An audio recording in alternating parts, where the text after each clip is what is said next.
ఆ అజ్ఞాన కాలములను దేవుడు చూచి చూడనట్టుగా ఉండెను.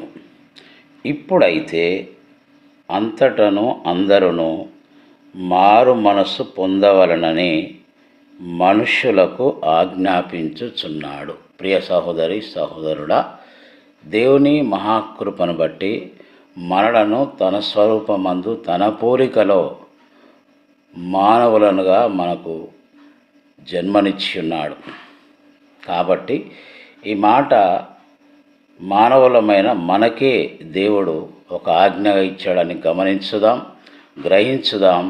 ఇంకా మారు మనస్సు అనుభవంలో లేకపోతే ఈరోజే ఈ క్షణమే మారు మనస్సు పొంది ఆ పరలోక రాజ్యమునకు వారసులమవుదాం. అపోస్తల కార్యములు 17వ అధ్యాయము 30వ వచనము. దేవుని కృప మనకు తోడై ఉండునుగాక.